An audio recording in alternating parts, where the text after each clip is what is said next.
नमस्कार, आपका स्वागत है द थ्रिलर स्टोरी में। आज की कहानी दिल्ली से है। 1995 की ये कहानी है और इसका नाम है तंदूर कांड।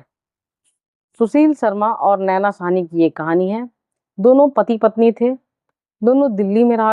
सुशील को हमेशा अपनी वाइफ पे शक था कि इसका अफेयर कहीं ना कहीं चल रहा है और नैना साहनी कहा करती थी कि ऐसा कुछ नहीं है। घर पे एक फोन आया करता था मजरूम करीम नाम से। इस आदमी पे सुशील शर्मा को हमेशा से शक था कि इसके साथ नैना साहनी का कुछ तो रिश्ता है।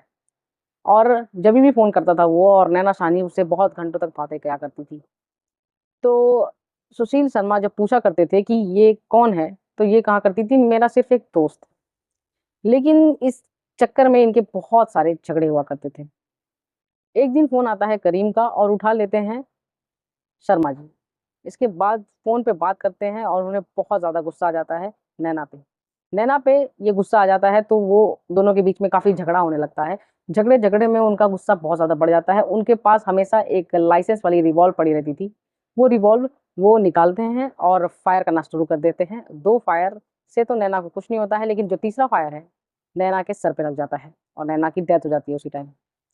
अब सुशील शर्मा बहुत ज़्यादा घबरा गए हैं, क्योंकि ये वाइफ़ की डेड बॉडी पड़ी हुई है। गुस्से में मार तो दिया, अब क्या करें? तो फिर इसके बाद वो सोचते हैं कि लाश को ठिकाने लगाना पड़ेगा। ठिकाने लगाने के लिए उस लाश को पहले वो एक बैग में भरते हैं। बैग में भरने के बाद फिर कार तक लेके जाते हैं। कार कार में डालते हैं अपने और फिर निकल पड़ते हैं देखने के लिए कि इस लाश को कहाँ डंप करूँ। डंप करने की जगह सोचने के लिए वो एक चौराहे पे रुकते हैं और काफ़ी देर तक सोचने के बाद वो डिसाइड करते हैं कि जो पास में नदी है, वहाँ पे ब्रिज के ऊपर से मैं इसको डंप कर दूँगा। लेकिन जब वो उस नदी के ब्रिज पे पहुँचते हैं, तो उन्हें पता चलता है कि ट्रैफ़िक बहुत ज़्यादा है वहाँ पे। गाड़ियाँ आ रही हैं, जा रही हैं और एक वो पॉलिटिकल पार्टी से भी उनका कनेक्शन था। तो वो नहीं चाहती थी कि उनकी पॉलिटिकल छवि खराब हो। इसके लिए उन्होंने वहाँ पे लाश को ना डालने का निर्णय लिया। इसके बाद फिर अपने एक दोस्त को फ़ोन किया, जो इसका पास में ही एक होटल था। अपने दोस्त को फ़ोन किया और कहा कि मुझे तुमसे बहुत ज़्यादा इम्पोर्टेंट काम है, तुम प्लीज़ रेस्टोरेंट बंद कर दो।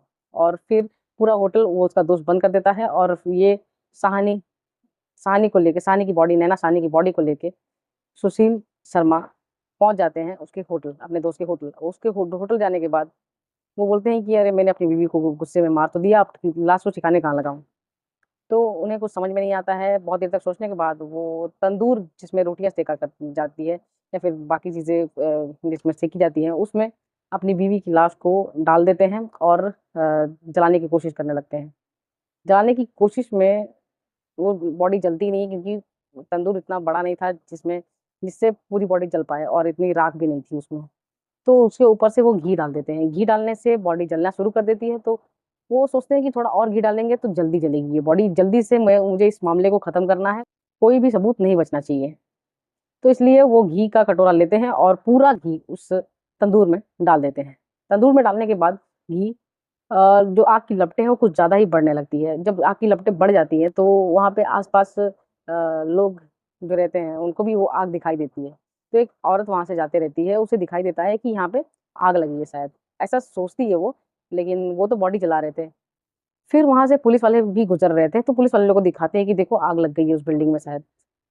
तो उसके बाद वो पुलिस वाले वहाँ तक पहुँचते हैं और पूछने लगते हैं कि होटल में आग लगी है क्या? तो वो होटल वाला डायरेक्टली मना कर देता है कि नहीं, नहीं, नहीं, ऐसा कुछ नहीं हुआ है। बोलता है फिर भी हमें चेक करना है ऊपर क्या हो रहा है।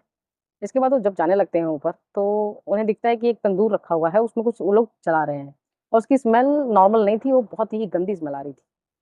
एक बॉडी को जलाने की स्मेल बहुत ही ज़्यादा खराब होती है, तो वैसी स्मेल आ रही थी, तो पुलिस वाले लोग को बहुत ज़्यादा शक हो जाता है। फिर वो आके पास से देखते हैं, तो उन्हें तंदूर में एक हाथ दिखाई देता है, जिससे ये शक पूरा कन्फर्म हो जाता है कि ये लोग एक बॉडी को जला रहे थे।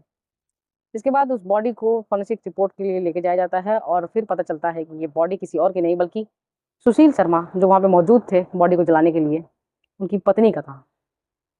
अब पुलिस आती है और ले जाती है और पूछताछ करने लगती है कि क्या हुआ? क्यों मारा अपनी पत्नी को? तो सुशील शर्मा कह देते हैं कि मेरा झगड़ा हो गया था मेरी वाइफ़ के साथ मेरा, और मैंने उसे गुस्से में, जानबूझकर नहीं लेकिन गुस्से में मैंने गोली चला दी और वो मर गई। उसके बाद मैं बहुत ज़्यादा घबरा गया था, इसलिए मैंने बॉडी को ठिकाने लगाने की कोशिश की। तो आज इस कहानी को बहुत साल हो गए, 28 28-29 साल हो चुके हैं, बहुत साल। लेकिन ये कहानी उतनी ही नहीं है, क्योंकि ऐसी कहानियाँ, ऐसे जो एग्ज़ाम्पल्स होते हैं, वो आपको ये बताने के लिए होते हैं कि कितना भी गुस्सा आए, लेकिन किसी भी इंसान की जान नहीं लेनी चाहिए। कोर्ट ने उन्हें फांसी की सज़ा दी, सुशील शर्मा को फांसी की सज़ा दी, लेकिन बाद में चल के उनकी वो सज़ा उम्र कैद की सज़ा में कन्वर्ट हो गई थी और 23 साल के बाद, 23 साल तक सज़ा काटने के बाद 2 साल उनके माफ़ कर दिए गए, क्योंकि जेल में उनका व्यवहार थोड़ा अच्छा था। और उन्होंने एक इंटरव्यू में कहा भी है कि मैंने गुस्से में आकर, आवेश में आकर अपनी पत्नी का खून कर दिया। मेरा ऐसा कोई इंटेंशन नहीं था। मैंने इंटेंशनली नहीं किया, गुस्से में कर दिया, हो गया मुझसे गलती। ऐसा होना नहीं चाहिए किसी के साथ भी।